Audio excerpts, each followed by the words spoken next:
It was with great reluctance that I stepped out of the inn, wearing the only nice dress that had survived my adventures so far. I sighed as I straightened my skirt. It wasn't my fault that I couldn't come up with a good excuse not to go out on a date with Cole this evening, and that certainly didn't mean Adele could lecture and scream at me for agreeing.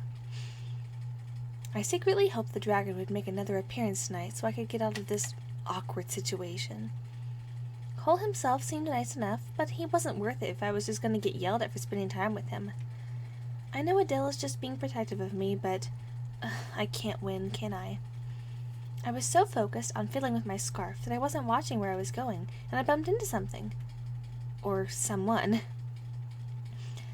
I looked up and found myself looking straight into Cole's eyes. I gave a start.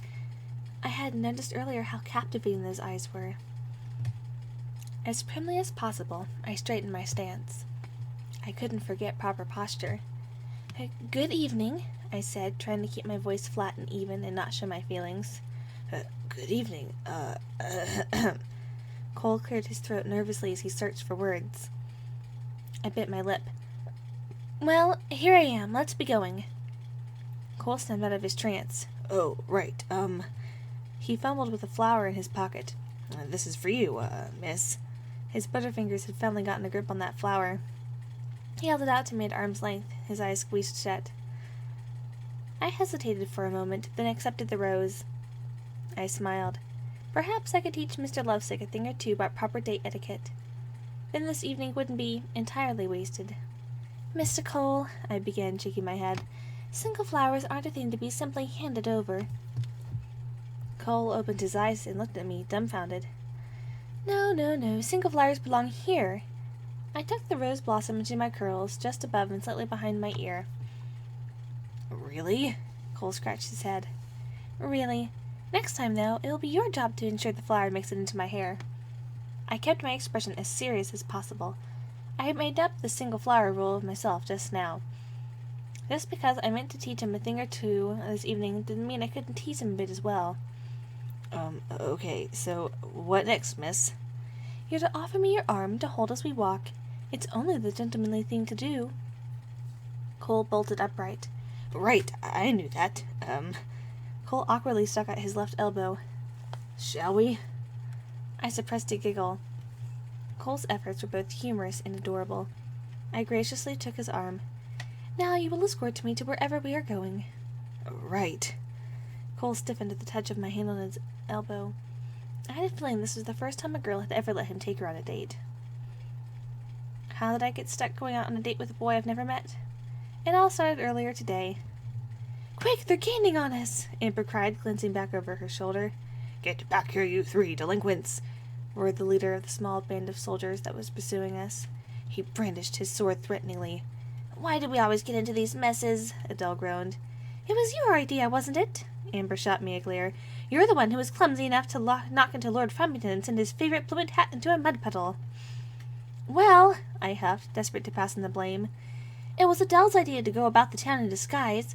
If they had known that we were 3 young ladies instead of a trio of mischievous boys, they wouldn't have gotten so irate." "Well, excuse me for trying to keep people from recognizing you, princess," Adele shot back as we turned the corner into an alleyway. "Hey! Shh!" I hushed her.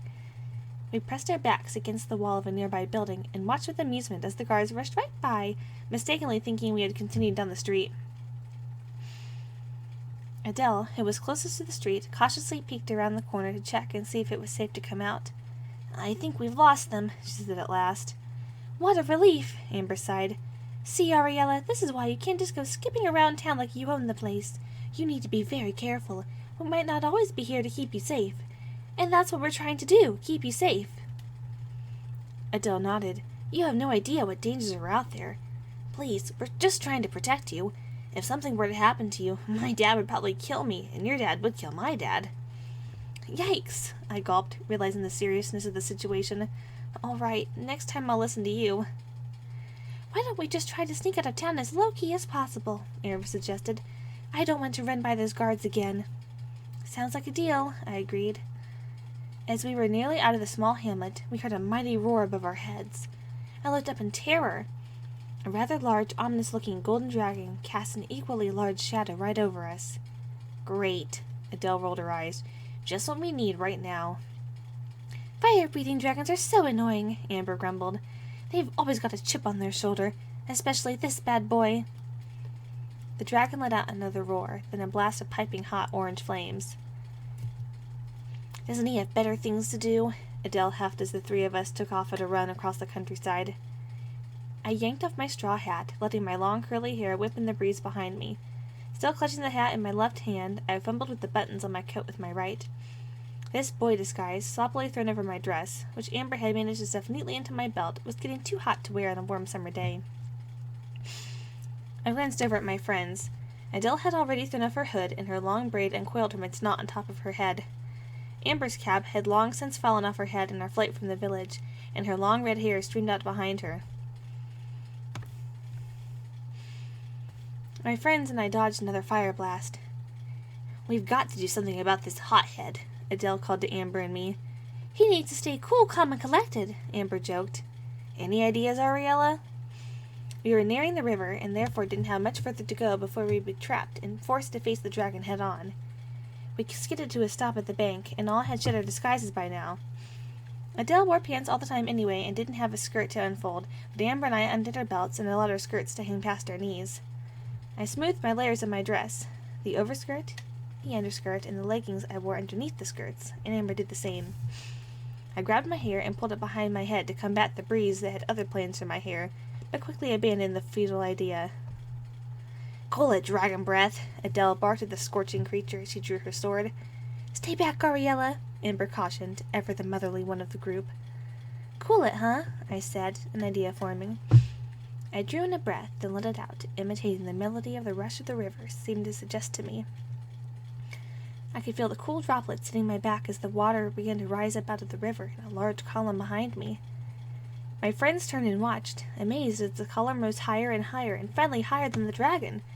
The dragon hesitated, nervously, then let out another roar. The water column, unfazed, promptly exploded, drenching the shocked dragon. The dragon let out a very unbeastly shriek, then turned and flew off to goodness knows where. I watched it leave, a satisfied look on my face, while my friend's jaws sat on the ground.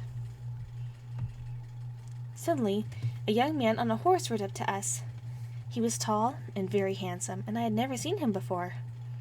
Before his horse had even had a chance to stop, the young man leaped out of the saddle, snatched my hand, twirled me around, then dropped to one knee before me. I stole a glance at my friends. Amber giggled. Adele glared and rolled up her sleeves, about to kill whoever dared to come near me, but Amber held her back. The young man cleared his throat nervously. Miss, he began. Do I know you? I asked shyly.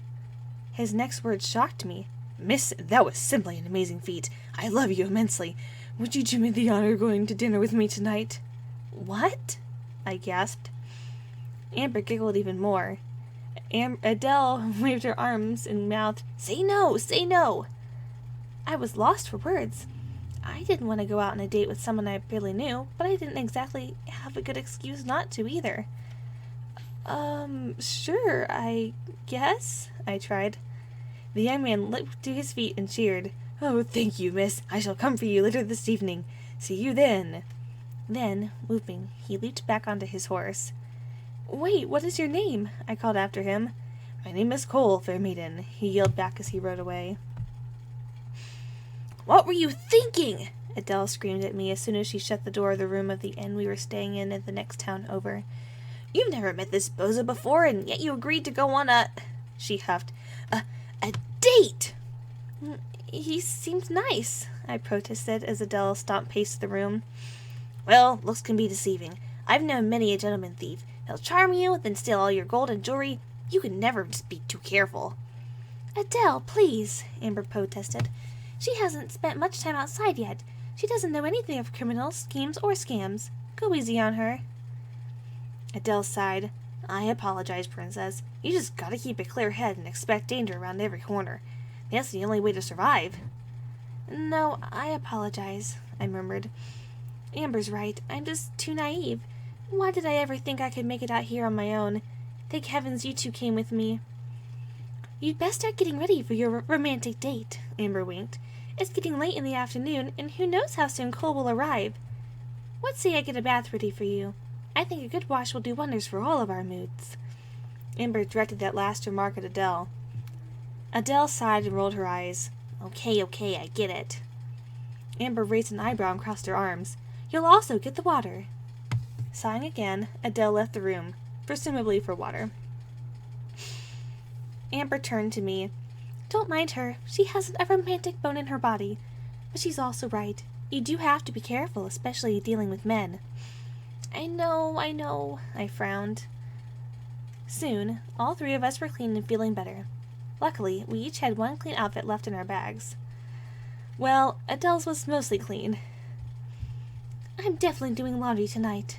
Amber shook her head as she shook out the clothes. Fortunately for you, Ariella, your last dress happens to be a nicer one you can wear on your date tonight. As long as I don't have to wear a dress, I could care less about what I wear, Adele said absent-mindedly, tossing her just-finished braid over her shoulder. Oh, Adele, I giggled. One would think you're allergic to anything nice. Only mildly. Amber stood up. All right, Cinderella, time to get you ready for the ball, she teased. I slipped the dress over my head, and Amber helped me fasten all the buttons along the back. My curls had dried by now, and Amber braided sections on each side, then tied them together in the back. How do I look? I asked tentatively, turning so my friends could check my ensemble from all angles. You look fine, Adele said, not even bothering to look up from the sword she had since decided to polish. Like any princess dream come true, Amber winked. Then she glanced out the window. You better get out there. Cole's waiting for you outside. She nudged me towards the door. Go on, it'll be fine. And don't forget to sing him to sleep if he tries anything, Adele added as I started down the stairs.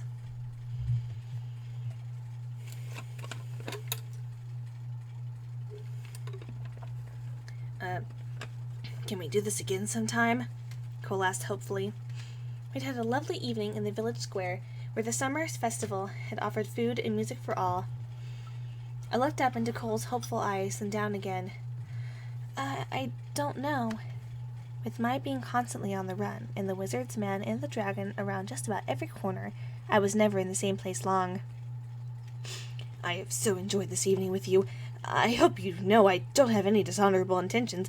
I'll even never bother you again if you just tell me to. It's not that, Cole. I know you're a good guy, it's just... We could be friends, couldn't we? Or more. I'd do anything for you.